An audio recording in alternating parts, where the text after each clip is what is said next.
এই তুমি সারা দিন বাইরে বাইরে ঘুরে বেড়াও, কাজকর্ম কিছু নেই? এই তুমি চুপ করো তো। দিনভর বকবক করে কানের পোকা বের করে দাও। তুমি কি করো বাইরে? কিসের ব্যবসা করো? আমি তো সংসারের অভাব মেটাতে পারছি না, আর তুমি বসে বসে নেশা করছো। তোমার কি দরকার জানবার? তুমি রান্নাঘরে যাও, বেশি জানলে বিপদে পড়বে। বিপদে আমি পড়েছি তোমার জন্যই। কেন যে তোমাকে বিয়ে করতে গেলাম। ওহ, বেশি কথা বলছো। আরে মনে রেখো আমি গোপাল, আমাকে বেশি কথা বললে ভালো হবে না। সংসারে শান্তি নেই, খাবারের ঠিক নেই, আর তুমি চোর ডাকাতদের সঙ্গে মিশে এখন আমাকে গরম দেখাচ্ছ। চোর ডাকাত বলছিস? মুখ সামলে কথা বলবি বলে দিলাম। কোথায় যাও তুমি, কি করো, সব জানবো আমি। বেশি জানবার দরকার নেই, মুখটা বন্ধ রাখলে তোরই ভালো হবে। একদিন তোর সব কুকীর্তি প্রকাশ পাবে গোপাল।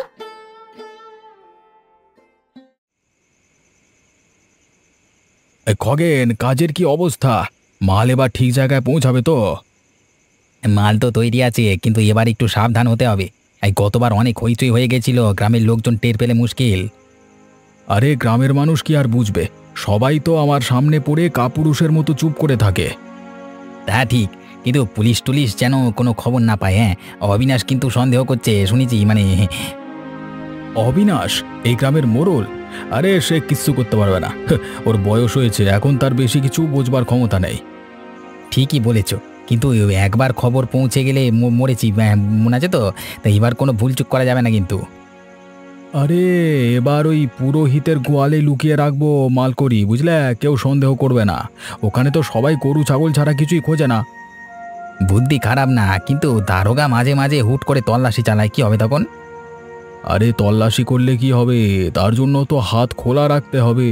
আরে দারোগার মাসোহারার টাকাটা আমি বাড়িয়ে দেব। তাহলে তো মন্দ না, কিন্তু মাল পৌঁছানোর ব্যবস্থা? আরে এবার নৌকা ব্যবহার করব। সে রাতের অন্ধকারে মাল নদী পারাপার করে দেবে, কোনো ঝামেলা হবে না। হ্যাঁ, আরে গোপাল, তোমার মাথা আছে বলতে হবে। এবার ব্যবসাটা জমে যাবে। জমবেই তো। তুমি শুধু লোক ঠিক করে রাখো, আমি বাকিটা সামলে নেব। ঠিক আছে, চলো কাজে লেগে পড়ি। এই পূজা, কিছুদিন ধরে গ্রামে কেমন একটা অদ্ভুত ব্যাপার হচ্ছে না? হ্যাঁ রে পলাশ, আমিও বুঝতে পারছি। রাতে কেমন যেন অচেনা লোকজন আসে যায়। কিরকম লোকজন? কোথায় যাওয়া আসা করে তারা?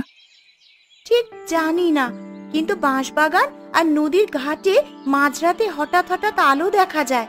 কেউ কেউ বলে ওখানে চোরাই মাল লুকানো হয়। বাঁশবাগান, নদীর ঘাট, কিছুদিন আগে দারোগা এসেছিল, কিছু বলেছিল নাকি?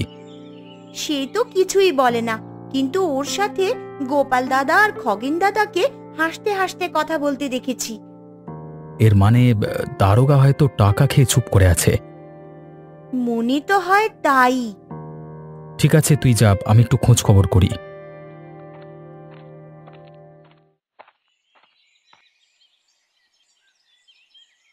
কাকা, মাছ কেমন পড়ছে আজকাল? আহারে, মাছের চেয়ে নদীতে এখন বেশি জাল ফেলছে মানুষ, বুঝলি? মানে? আরে রাতে কিছু লোক নৌকা ভাড়া চায়, বলে শহরে মাল নিয়ে যাবে। কি মাল? আমি কিছু জানি নে, শুধু দেখি ওদের চোখ মুখ ঢাকা থাকে। আর গোপাল খগেন সব কিছু ওই ঠিকঠাক করে, জানো তো? এই ব্যাপারটা তো খুব গোলমেলে মনে হচ্ছে। খুঁজে দেখতে হবে। কি ব্যাপার বলাস, এ সময় তুমি এখানে এলে? মোড়ল মশাই, আমি প্রমাণ পেয়েছি এই গ্রামে সত্যি একটা বড় চক্রান্ত কাজ করছে। কি বলছিস তুই পলাশ? আমি অনেক দিন ধরে খোঁজ করছিলাম, সন্দেহ হচ্ছিল যে গোপাল আর খগেন দাদা কিছু একটা করছে। এখন পুরো ব্যাপারটা পরিষ্কার। আরে বল তো, কি জানতে পেরেছিস? প্রথমত পূজা বলছিল রাতে বাঁশবাগান আর নদীর ঘাটে অচেনা লোকজন যায় আসে। হরিপদ মাঝিও বলল কিছু লোক তার নৌকা ব্যবহার করে শহরে মাল পাঠায়। তারপর? তারপর আমি খগেন আর গোপালকে গতকাল রাতের আঁধারে বাঁশবাগানে কথা বলতে শুনলাম। ওরা বলছিল এবার মাল পুরোহিতের গোয়ালে লুকানো হবে। কিসের মাল? আফিমের। ওরা আফিম চোরাচালান করে। কি বললি? আফিম এই গ্রামে? হ্যাঁ মোড়ল মশাই, আমি স্পষ্ট শুনেছি। শুধু তাই নয়, দারোগাও এদের সঙ্গে হাত মিলিয়েছে। সে প্রচুর টাকা খেয়ে চুপ করে আছে। এটা তো ভয়ানক অপরাধ রে, আমাদের গ্রামকে নষ্ট করছে এ বদমাশগুলো। মোড়লমশাই, এবার কি করা যায় বলুন তো? পুলিশে জানাবো? পুলিশ যদি এর মধ্যেই দলে হয়ে যায় ওদের, তাহলে সরাসরি কিছু করাও বিপজ্জনক। আমাদের শক্ত কোনো প্রমাণ দরকার, যাতে ওরা পালাতে না পারে। তাহলে আমরা কি নিজেরাই ফাঁদ পাততে পারি? বুদ্ধিটা খারাপ না। গ্রামের আরও কয়েকজন বিশ্বাসী লোককে জানাতে হবে, একসঙ্গে পরিকল্পনা করতে হবে। ঠিক আছে মোড়লমশাই, এবার ওদের ধরা পড়তে হবে। হ্যাঁ, আমি এই অপরাধের উপযুক্ত শাস্তি দেব। আমি তবে এখন আসি। হ্যাঁ, খুব তাড়াতাড়ি কিছু বিশ্বস্ত মানুষ নিয়ে ওদের হাতে নাতে ধরবার পরিকল্পনা করতে হবে। হ্যাঁ, ঠিক। মোড়লমশাই, এখন যদি সরাসরি কিছু করি তাহলে ওরা পালিয়ে যাবে। আমাদের এমন একটা ফাঁদ পাততে হবে যাতে ওরা নিজেরাই নিজেদের বিপদে ফেলে। কিন্তু ফাঁদটা কি হবে? ওদের বিশ্বাস অর্জন করতে হবে, কিছুদিন ওদের গতিবিধি লক্ষ্য করতে হবে। যদি এমন একটা অবস্থা তৈরি করি যেখানে ওরা নিজেরাই নিজেদের অপরাধ স্বীকার করে? হ্যাঁ, ধরো আমরা যদি ওদেরকে এমন একটা জায়গায় নিয়ে আসতে পারি যেখানে আমাদের কথা সবাই শুনবে। বিষয়টা বিপজ্জনক কিন্তু সম্ভব, বুঝলে? তাহলে শোনো, আমার মাথায় একটা পরিকল্পনা আছে।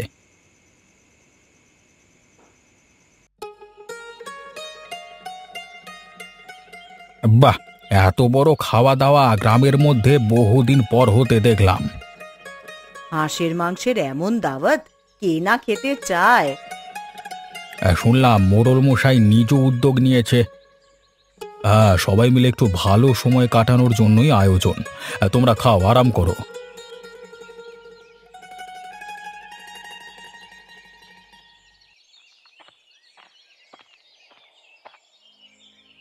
আরে এত বড় খাওয়া দাওয়া, ব্যাপার কি? এতদিন পর এমন আয়োজন? আরে হাঁসের মাংস শুনলেই তো জিভে জল চলে আসে। মোড়লমশাই, এমন দাওয়াত হঠাৎ কেন? আরে গ্রামবাসীরা মিলে একসঙ্গে ভালো কিছু খাই না কতদিন হলো, তাই ভাবলাম একটা আয়োজন করি। তাছাড়া সবাই একসঙ্গে থাকলে মনও ভালো থাকে। তা ঠিক বলেছেন। আচ্ছা, শুরু করব নাকি?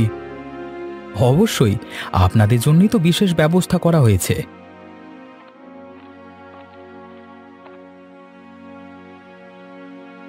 বাহ মোড়লমশাই, রান্না তো বেশ ভালো হয়েছে। এমন দাওয়াত তো আরো বেশি হওয়া উচিত। ঠিক বলেছিস, তবে আমি ভাবছিলাম এত বড় আয়োজনের পেছনে কোনো কারণ আছে নাকি। মানে আরে কোনো কারণ ছাড়া ভালো কিছু করা যায় নাকি? আরে গোপালদা, এত সন্দেহ কেন গো? মাংস খাওয়ায় মন দাও।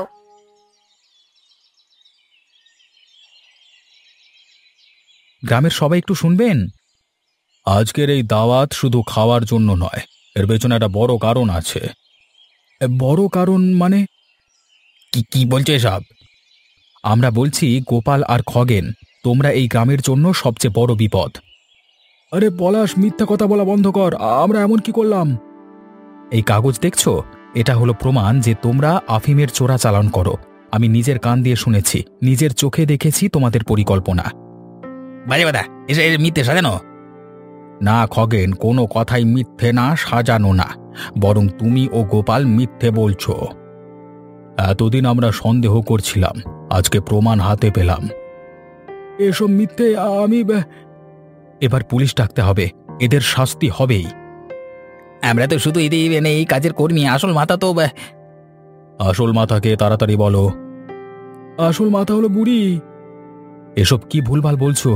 বুড়ি এসবের মধ্যে? আজকে জলের মতো সবকিছু সবার কাছে পরিষ্কার হবে। বুড়িকে ডেকে আনো শিগগির। আমি যাচ্ছি।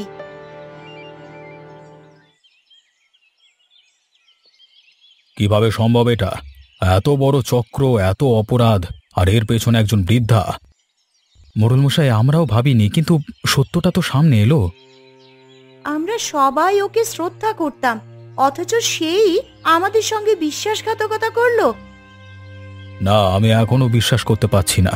বুড়ি যে এতদিন গ্রামের সবাইকে স্নেহ করত, যাকে আমরা ভেবেছি দয়ালু মাটির মানুষ, সেই এমন ভয়ঙ্কর কাজ করলো। বিশ্বাস হচ্ছে না মোড়ল মশাই? তা তো হবেই, কারণ তোমরা আমাকে তো চেনোনি, কেউই চিনতে পারেনি। কিন্তু কেন কেন এমন করলে? কারণ জীবন আমাকে শিখিয়েছে দয়া দাক্ষিণ্য দিয়ে কিচ্ছু হয় না। এই পৃথিবীতে টিকে থাকতে হলে চালাক হতে হয়, শক্ত হতে হয়। আমি তাই করেছি। তুমি কি জানো তোমার জন্য এই গ্রামের কত মানুষ বিপথে গেছে, কত যুবক নেশায় ডুবে গেছে? তুমি কি জানো তোমার এই কাজের কারণে কত জীবন নষ্ট হয়েছে? এইভাবে কেউ বাঁচতে পারে, অন্যের সর্বনাশ করে, মিথ্যে ভালোবাসার অভিনয় করে? এতদিন ধরে কিভাবে ভুল বুঝেছি আমি ভাবতাম মানুষ বয়স হলে দয়ালু হয়, ভালো হয়ে যায়। মোড়ল মশাই, আমরা এখন কি করব? সত্যের পথেই চলতে হবে, এর বিচার পেতেই হবে। এবার পুলিশকে খবর দেওয়া হবে, এই অপরাধের সাজা হবেই।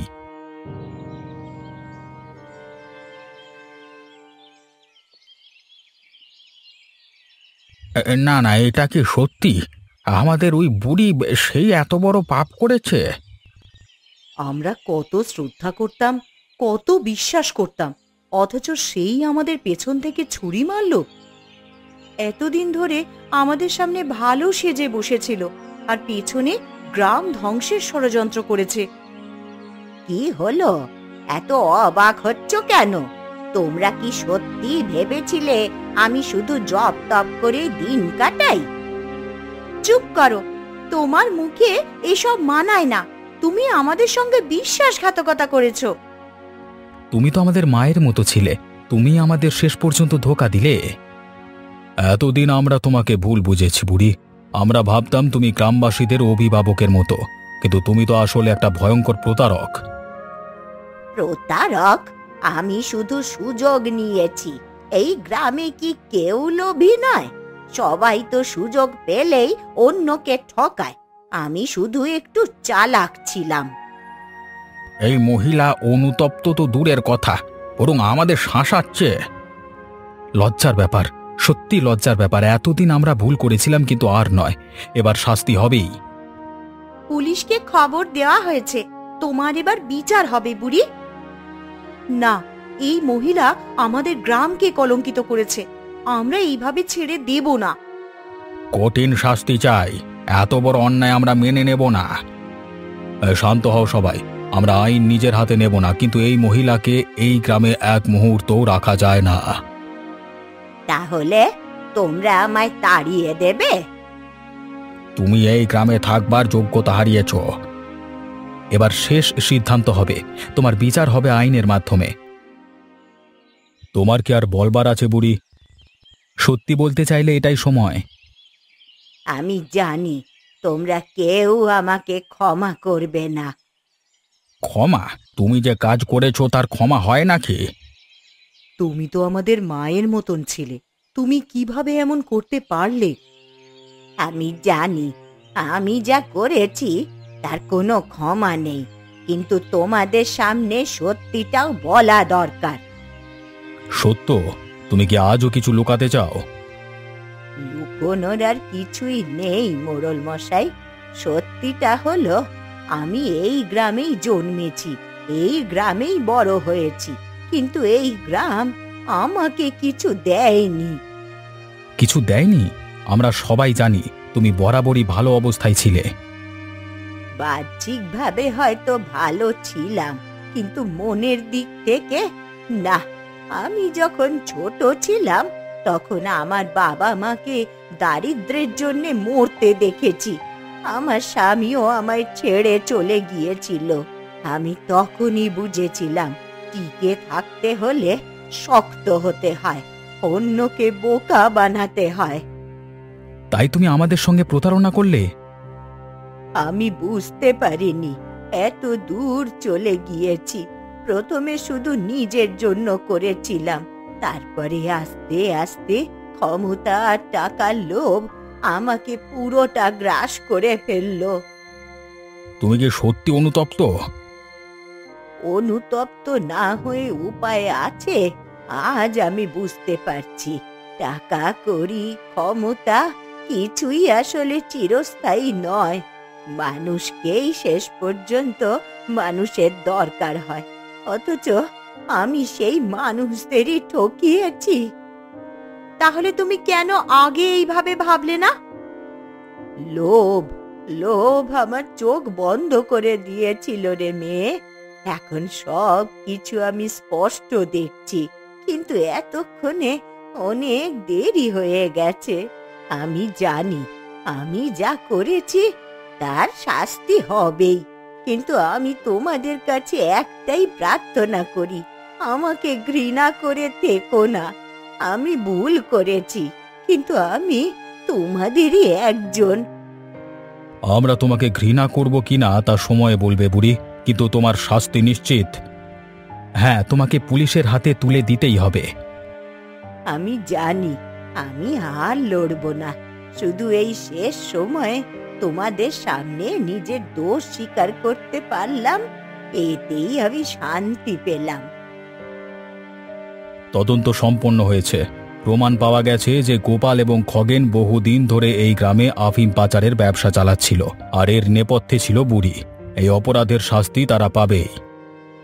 হ্যাঁ, এদের কঠিন শাস্তি চাই। এতদিন আমাদের ধোঁকা দিয়েছে, আমাদের সন্তানদের নষ্ট করেছে। গোপাল, খগেন, তোমরা কি এখনো কিছু বলবে? গোপাল এবং খগেনকে পুলিশ এসে গ্রেপ্তার করবে, তারা আদালতে যাবে এবং তাদের অপরাধের উপযুক্ত শাস্তি দেওয়া হবে। কিন্তু বুড়ি? আমি পালাবো না, আমি জানি আমার শাস্তি হবেই। বুড়ি, যেহেতু আপনি অপরাধ স্বীকার করেছেন, আদালতে আপনার বিচার হবে। আপনার বয়সের কথা মাথায় রেখে আদালত সিদ্ধান্ত নেবে কি শাস্তি হবে। এত বছর আমরা যাকে মা বলে মানতাম, সেই আজ অপরাধী হয়ে পুলিশের হাতে যাচ্ছে। আমি তোমাদের মনের মধ্যে থাকবো, কিন্তু দুঃখজনকভাবে ভালো স্মৃতি হয়ে নয়। আমি শুধু চাই তোমরা যেন আমার মতন ভুল আর কখনো না করো। আমি কাউকে ক্ষমা করতে পারবো না। যে অপরাধ তোমরা করেছো তার শাস্তি একমাত্র আদালত আর পুলিশই তোমাদের দিতে পারবে। পূজা, পলাশ, তোমরা না থাকলে আমরা কখনো সত্য জানতে পারতাম না। তোমরা আমাদের গ্রামের গর্ব, তোমাদের জন্যই অন্যায় পরাজিত হয়েছে। এইবার আমরা নিশ্চিন্তে থাকতে পারবো। হ্যাঁ, এই দুই ছেলে মেয়ে দেখিয়ে দিয়েছে ন্যায় কখনো হার মানে না। যদি কেউ অন্যায়ের বিরুদ্ধে লড়াই করতে যায় তবে সত্য তার পাশে থাকে। আমরা সবাই তোমাদের সম্মান জানাই। আমরা শুধু আমাদের কর্তব্য করেছি।